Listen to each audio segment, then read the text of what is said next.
سلامونه درنو لیدونکو. زه ډاکټر نوید خپلواک یم. نن د نس پر بادونو قبضیت، اسهالات، د نس ګوډ ګوډ اوازونه او د نه تخلیه کېدو پر تکلیف در سره خبرې کوم.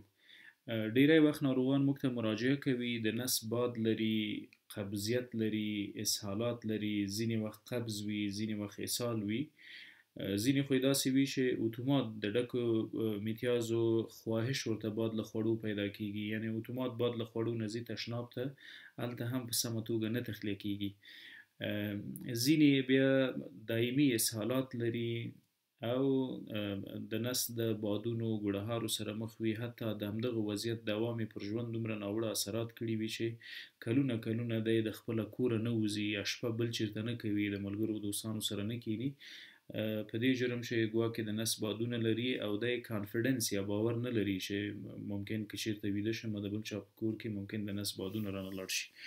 او د دې ترڅنګ موده تیره شوي چې دوی پر مختلفو نامو دوا خوري، یا د معدې د اشپایلوري دپاره دوا خوري، یا د معدې د کوم بل تکلیف په نامو باندې دوا خوري، ولې په حقیقت کې تکلیف د سترو کلمو یا د غټو کلمو وي. نن په یو ډیره مهمه موضوع در سره خبرې کوم، اف بی ډي یا فنکشنل باول ډیزیز. اف بی ډي یا فنکشنل باول ډیزیز کوم ډول ناروغي ته وایي؟ اف فنکشنل، بی باول یا کلمې، ډي هم ډیزیز یا ناروغي. د کلمو د وظایفو ناروغي. راځئ چې یو ځل ولاړ شو سترو کلمو ته وګورو چې څه وظایف لري. دا زموږ لارج باول یا سترې کلمې دي او دې بخش ته یې سیګماید کولون وایي. د سترو کلمو یوه وظیفه ابزارپشن یا جذب ده. د څه شي خصوصا په غټو کلمو کې مالګې یا سالټس او نور مقوي مواد چې بدن ته ضرورت وي دا جذبیږي. د ابزارپشن ترڅنګ ډایجسشن یا د هضم یوه برخه دلته هم منځته راځي، ځکه د غټو کلمو په منځ کې نارمل مایکروبیوټا یا نورمال میکروبونه دي او هغه هلته د هضم لپاره د هضم او جذب لپاره ډېرې مهمې وظیفې سرته رسوي. د دې ټولو ترڅنګ یوه بله مهمه وظیفه د ډکو میتیازو ترانسپورت ده یا انتقال ده. ډکې میتیازې به اخلي او بالاخره په خپلو مخصوصو مارپیچو حرکاتو یا پرسټالسس باندې به یې له کلمو نه وباسي. دغه ابزارپشن، ډایجسشن، ترانسپورت، دغه د غټو کلمو ټول وظایف د اعصابو د مرکزي سیستم لخوا، خصوصا د اعصابو په مرکزي سیستم یو بخش ANS په نامه یادیږي، اټونومیک نروس سیستم په واسطه باندې کنټرولیږي. یعنی د اعصابو تر ولکې لاندې کلمې باید جذب وکړي، اعصاب باید فیصله وکړي چې کلمې حرکت وکړي او د ډکو میتیازو د تخلیې وخت ده. خصوصا د دې لپاره مختلف ریفلکسونه لري لکه ډیفیکیشن ریفلکس. د اعصابو لخوا کلمې کنټرولیږي او د کلمو نظام هم مستقیم د اعصابو تر ولکې لاندې ده. دې ته وایي GBA یا ګټ برین اکسس، یا د اعصابو د کلمو ترمنځ هغه مستقیم او نش لیدونکی ارتباط چې د دو په واسطه باندې کلمې خپل حرکت کوي، کلمې خپل جذب کوي، کلمې خپل وظایف سرته رسوي.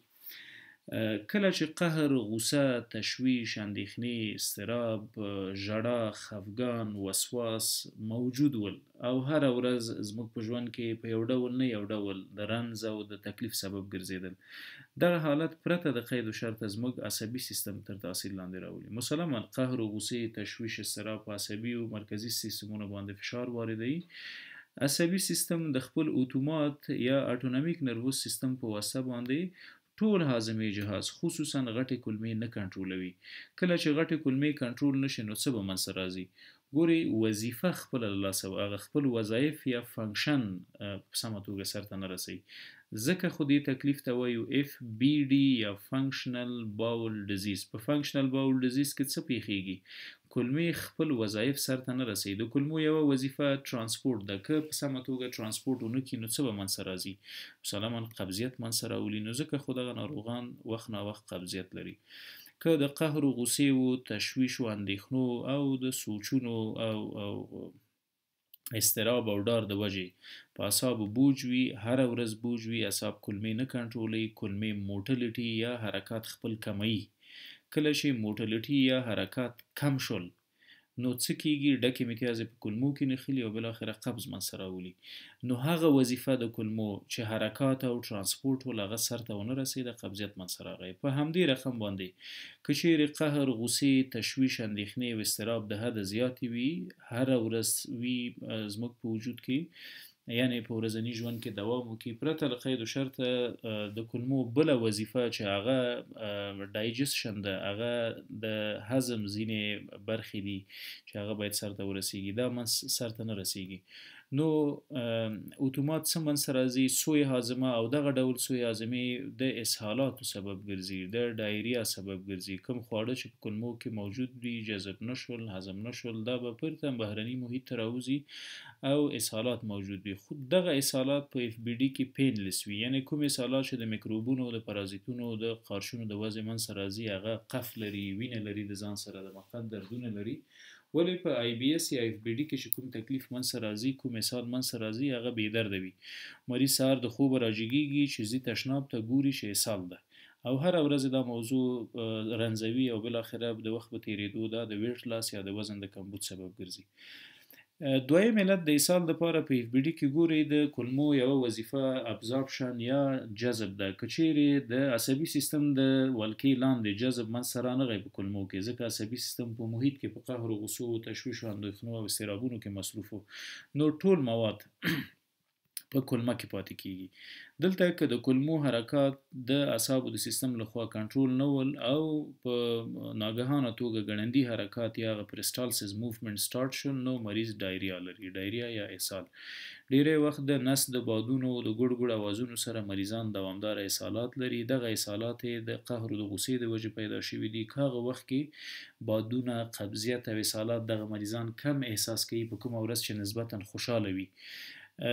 ځینې وي چې هغې مکس وضعیت سره مخ شوي، یعنی هم کانسټیپیشن لري، یعنی قبضیت لري، هم اسهالات لري. د ورځې په جریان کې یا د هفتې په جریان کې دواړه تجربه کوي، کله قبض وي او کله هم اسهال وي. په دواړو حالاتو کې د نس بادونه او ګړو ګړ اوازونه دغه مریضان لري. اف بی ډي همدغه وضعیت ته د ایریټیبل باول سندروم په نامه یا آی بی اس په نامه هم نوم ورکول کیږي. ایریټیبل باول سندروم. ایریټیبل باول سندروم څه معنا لري؟ زموږ کلمې ایریټیشن کوي، حساسیتونه کوي. د څه شي سره؟ د هغه غذایي توکو سره چې موږ خوړلي دي او راغلي دي زموږ په کلمه کې هضم او جذب او ترانسپورت ته منتظر دي. ولې دا کارونه زموږ کلمه د غذایي توکو سره کوي؟ ځکه چې کلمه د اعصابو د خوا د عصبي سیستم لخوا نه کنټرول کیږي. ولې نه کنټرول کیږي کلمه؟ ځکه چې اعصاب بهرني محیط کې د قهر او غوسې او تشویش او اضطراب تر ولکې لاندې دي، ځکه خو دغه تکلیف منځته راغلی ده. یو څه چې اضافه کوم، باید ډیری وخت ناروغان په دې نه پوهیږي چې د روحي او رواني ستونزې ښکار ګرځېدلي دي، یعنی سایکولوژي یا روحي او رواني تکلیفونه، سایکولوژیکل ډیسارډرز موجود وي. مریض قهر لري، غوسې لري، تشویش لري، اندېښنې لري، اضطراب لري، جګرخوني لري، ډار لري. دغه ټول هره ورځ د دوی په ژوند کې تکراریږي یا موده وشوله چې د دې تکلیفونو سره لاس او ګریوان دي. اتومات دغه سایکولوژیکل ډیسارډرز موږ په مرکزي سیستم، د اعصابو په مرکزي سیستم یا سنټرل نروس سیستم باندې فشار واردوي، د سردرد سبب ګرځي. ډیری وخت دغه مریضان د سر د دروندوالي یا د ګنګسیت شکایت کوي. ورسره د سر لاندې اورمیک کې عضلاتي دردونه، سوماټیک دردونه لري، ځکه اعصاب دغه صاحب سمه توګه نه کنټرولوي. سوماټیک پین یا عضلاتي دردونه زموږ په ټولنه کې د قولنج په نامه هم یادیږي. د ټول وجود د شخوالي یا د خستګۍ احساس کوي. کرونیک فټیک سندروم منځته راغلی وي. دغه ټول هغه د سټرس او د غوسې او د قهر او د اضطراب تاثیرات دي چې په ټول بدن باندې احساس کیږي، خصوصا زموږ د اعصابو په مرکزي سیستم کې چې د بدن ټول کنټرول په لاس لري. د اعصابو د مرکزي سیستم یا زموږ د اعصابو د سیستم یوه برخه ډیره ظریفه او ډیره هوښیاره ده، هغه ته ای ان اس وایي یا اټونومیک نروس سیستم یا د اعصابو خودکار یا اتومات سیستم. دا دوه برخې لري، یو ته پیراسمپتیټیک وایي، پیراسمپتیټیک، او بل ته وایي سمپتیټیک نروس سیستم. په سمپاتیټیک او پاراسمپاتیټیک کې څه پیښیږي؟ د پاراسمپاتیټیک نروس سیستم دا د عصبي د خودکار عصبي یا د اتومات عصبي سیستم یوه برخه ده. د ریسټ او د ډایجست په نامه هم یادېږي. د ریسټ او ډایجست څه معنا؟ د هاضمې جهاز ټول ترشحات، حرکات د همدې سیستم تر ولکې لاندې وي. کله چې پاراسمپاتیټیک سیستم د اعصابو لخوا تنبیه شي، فعال شي، راځي د خپلو چینلونو په واسطه چې له دې ستون فقرات نه د نخاع شوکي یا د سپاینل کارډ نه راوتي دي او د ګنګلیانونو سره یو ځای شوي دي. له دې ګنګلیانونو نه عصبي رګونه راځي زموږ هاضمې جهاز ته، د کولمو په صورت کې حرکات منځته راولي. دغه حرکات ډکې امتیازې اخلي، انتقالوي او بالاخره د همدې حرکاتو په واسطه اطراح کیږي. بل سیستم سمپاتیټیک د کچېرې دغه سیستم فعال شو، دا معمولا د سټرس، د قهر، د اندېښنو د وجې، د وسواسو تشوشاتو د وجې فعال کیږي. په اعصابو بوج راشي، د اعصابو د مرکزي سیستم د ای ان اس د اتومات سیستم دا بخش کله فعال شو، په مریض داسې وضعیت حاکم کیږي چې هغه ته موږ فایټ اند فرایټ وایي. لکه یو څوک چې یا جنگ ته روان وي یا د جنگ له میدانه تښتي، زړه ډبیږي، د زړه ضربان زیات شي، د نفس تنګۍ احساس کوي، ستړیا ورته موجوده وي. همدغه رقم د دوی عصبي سیستم خصوصا اتومات عصبي سیستم په دې وخت کې د کولمو او د معدې په ټوله کې د هاضمې جهاز ټول حرکات په ټپه دروي. کله چې د کولمو حرکات د سمپاتیټیک نروس سیستم په واسطه ودرول شول، کولمې د ډس موټیلیټي سره مخ کیږي. ډس موټیلیټي څه ته وایي؟ ډس موټیلیټي یا د حرکاتو نه موجودیت. کولمې که هغه مارپیچ او مخصوص حرکات ونه کي، نو نه جذب کولی شي او نه هضم کولی شي، نه مواد ترانسپورټ کوي، نو اتومات د قبضیت سره مخ کیږي، کانسټیپیشن. ځینې وخت د دغه قهر او غوسې او تشویش او اضطراب د وجې په اعصابو دومره بوج وي چې په اتومات ډول یو دم ګړندي او تیز یا چابک حرکات کولمو ته ورکوي او په دې کې اسهالات منځته راځي، ډایریا. دغه تکلیف د آی بی اس په نامه یادېږي. په ځینې کتابونو کې د اف بی ډي یا فنکشنل باول ډیزیز په نامه یاد شوی ده. په ځینو کتابونو کې د سپاسټیک کولون په نامه یاد شوی ده. سپاسټیک کولون دې ته باید متوجه وو. دا د هاضمې جهاز تکلیف نه ده، بلکې په هاضمې جهاز باندې یو مسلط شوی تکلیف ده. د چا لخوا مسلط شوی ده؟ د رواني ستونزو د خوا مسلط شوی ده، د سایکالوژي د خوا، سایکولوژیکل ډیسارډر د خوا مسلط شوی ده. څه دي دغه رواني ستونزې؟ دا قهر او غوسه او تشویش او اضطراب، اندېښنې، سوچونه، ډار، دا ټول سره یو ځای کیږي، په اعصابو بوج راولي. اعصاب مرکزي سیستم او محیطي سیستم دواړه زموږ د هاضمې جهاز فعالیتونه نه کنټرولوي او بالاخره د آی بی اس یا د اف بی ډي په نامه تکلیف راولي چې په دې کې د کولمو حرکات ترسره کیږي یا غیر نورمال ترسره کیږي. په نه ترسره کېدو کې د حرکاتو قبضیت منځته راځي، په غیر نورمال ترسره کېدو کې قبض او اسهال دواړه منځته راځي او